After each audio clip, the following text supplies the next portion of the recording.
Hey guys, welcome back to Bibliophile Reads. I'm Courtney, and today you're joining me for just a reading wrap up. I have not come on to do a weekly reading vlog in a couple of weeks. I did a September TBR. I'll link that, make sure you go check that out. And then I did like the best books for fall.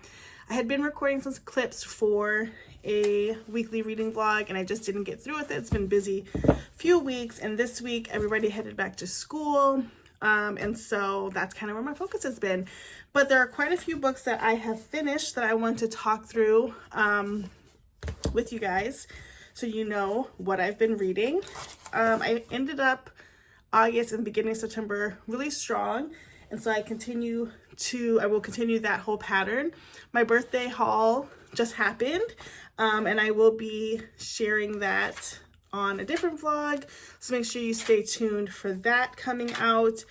I'm so excited that I did this. So if you're new to my channel, welcome. First of all, thank you so much for tuning in. I'm Courtney. I do book videos, I do Kindle reviews and videos, and happy to have you. If you're returning, thanks so much for coming back. Appreciate you.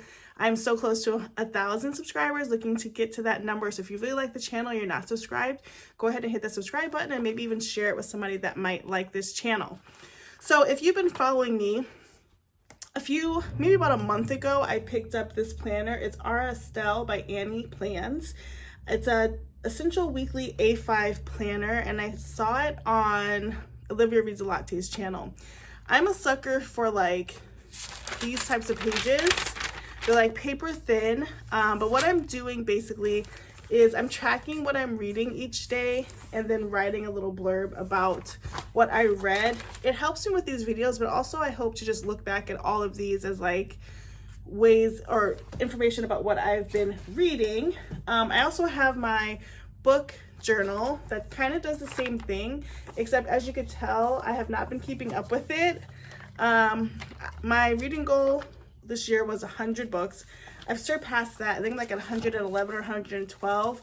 And the last book I put in here was book 84. So I have some catching up to do, but I really want to keep this as well because I think it's a great way to track. So anyway, long story long, I'm glad that I have this so that I can catch up with you on what I read.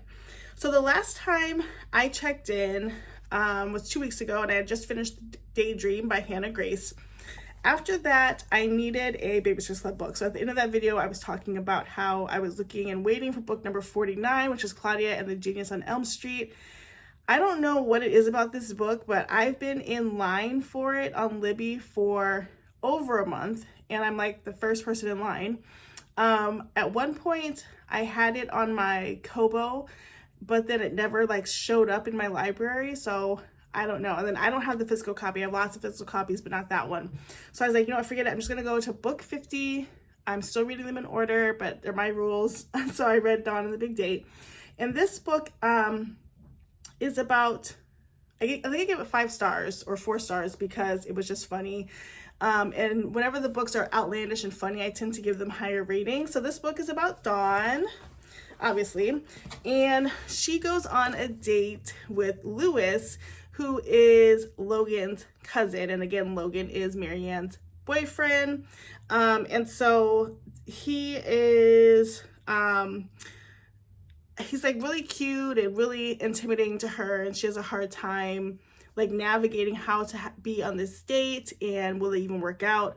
But what stood out was the B plot on this, because of the B plot, the Babysitter's Club have new charges, Norman and Sarah, and Norman is a bit overweight.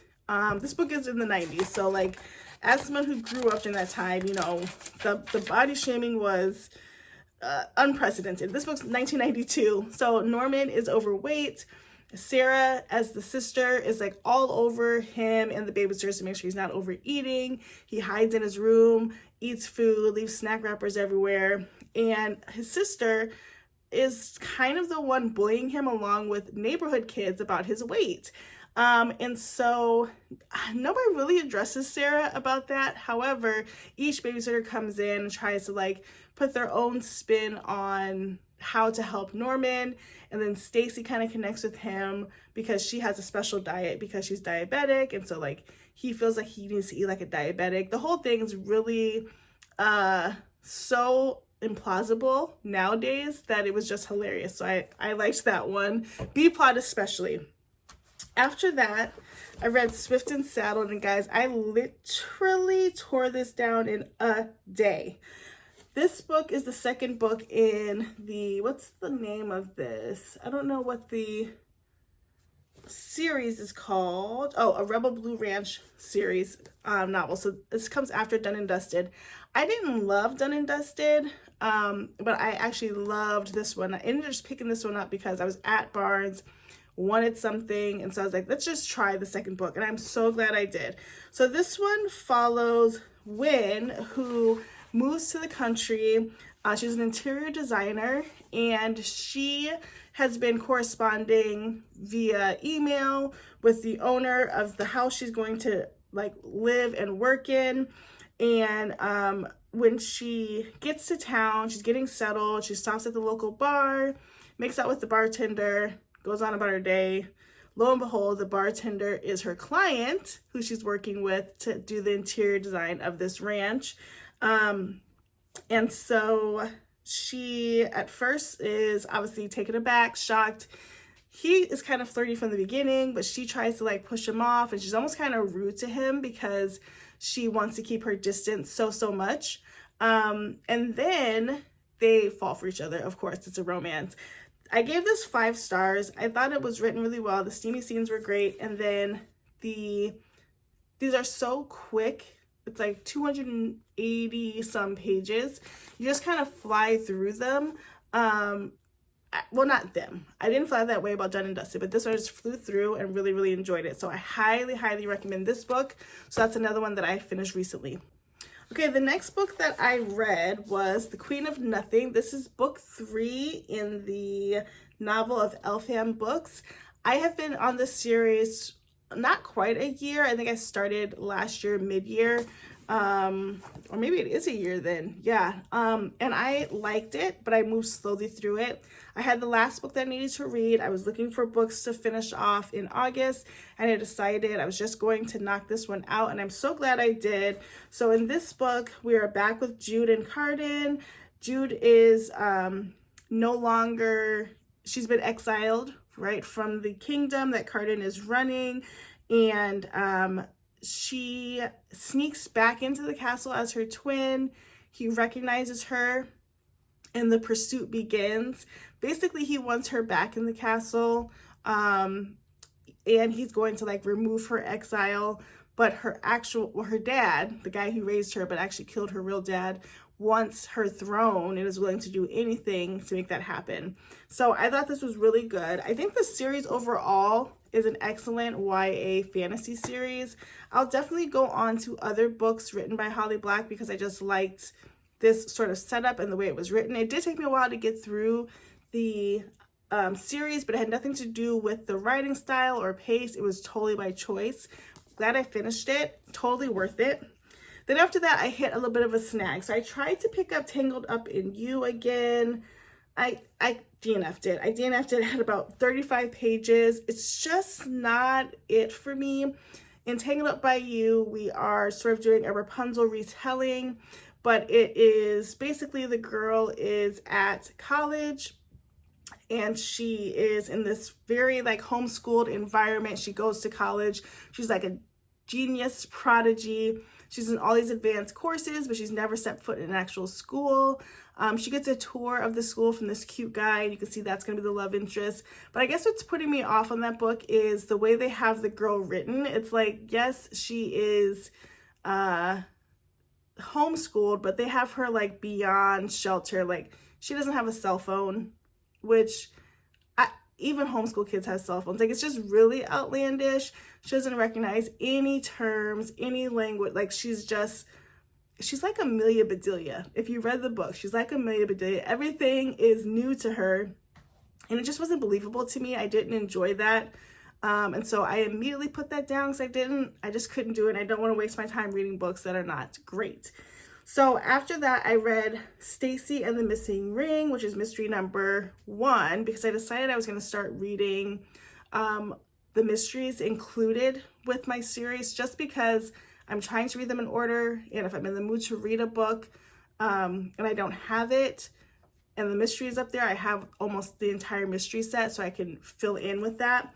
This is my second time reading it recently.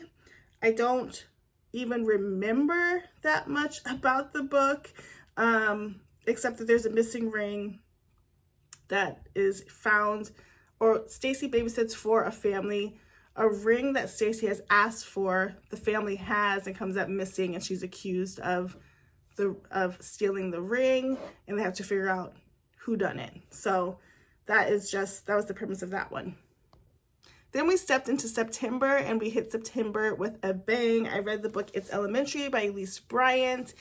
This is a book I borrowed from the library, and I was on hold waiting for it, and I finally got my hands on it. I'm so glad I did. I was not expecting, I guess I didn't know what this book was really about. I just liked it. The cover, I'm diversifying my reading style and authors and wanted to read new authors. And so I really wish I had bought this book. It's that good. So this book follows, what's our lead's name? Mavis.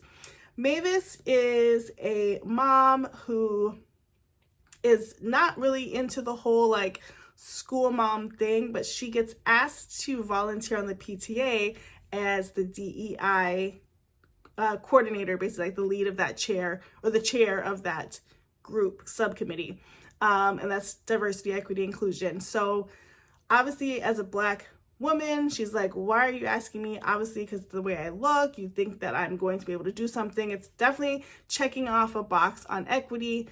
She reluctantly joins, and at her first meeting, the very pushy president calls up the new school principal, and the new school principal announces a change that the president is not very fond of. And that very night, Mavis, who lives by the school, sees the PTA president pulling out some bags, and then the next day the principal is missing. And so we spend the book trying to figure out who did it and where is the principal. What I really liked about this book is that I wasn't expecting it to be a cozy mystery. It basically is. The romance element is great. There's a school psychologist who is also very suspicious of what's going on, and Mavis and him are trying to solve the case and having this cute romance. I loved the social commentary in the book. So all the way around, really got to give it 5 stars. And I immediately was like, what else does Elise Bryant write? I need to find something. So if you've read Elise Bryant's books and you have a recommendation, please let me know down below in the comments. I am obsessed. I loved it. Okay, and then after that, this is the last book I'll catch you up on. I read I'm in Love with Moth Man. This book I picked up recently. I think I showed it in my September TBR. My youngest actually picked this out. It was on the table at Barnes and it looked great. So I just picked it up and yeah, finished it on my birthday. I think I gave this 4 stars. In this book, we follow Heather, who is an influencer, a burnt out influencer, and she decides to kind of go off the grid and buy a cabin. In the cabin, there's like a lore about cryptids that live there. And one of the guys in town, he's kind of cute, but he gives douchey vibes. He hunts these cryptids and he's trying to tell her that if she sees anything weird, anything with red eyes in the woods, to let him know so he can hunt it. And she has met somebody who has red eyes in the woods, but he's living with her now and they're slowly falling in love. So I thought it was a really cute, unique story. I generally don't like paranormal stories like this, especially when it's like a non-human person as the other love interest. I've tried a couple of them, like Fake Maid and something else. They're not always my favorite, but this one was really cute. It's really short. And I didn't know it was a series. I thought this was brand new. This came out like 2 or 3 years ago. So I did pick up book 2 in my birthday haul, sneak peek. And so I will share more about that book in my book hauls. Make sure you check that out. But those are the books that I have read most recently. So I wanted to give you a wrap up on what I have been reading so that you can stay in the know. Comment down below if you read any of these books and what you thought about them. The last thing I read was the Moth Man book, and I'm reading a book right now, Happily Haunted Ever, or Haunted Ever After. Haunted Ever After by Jen DeLuca. And so I intentionally took a pause on reading until I got my books for my book haul. So I'm just reading my first one. I can't wait to tell you more about it. As always, thank you so much for watching. Don't forget to comment, like, and subscribe. Again, comment and tell me what books you've been reading and how you're starting off your September reading. Until next time, guys, we'll see you later. Bye.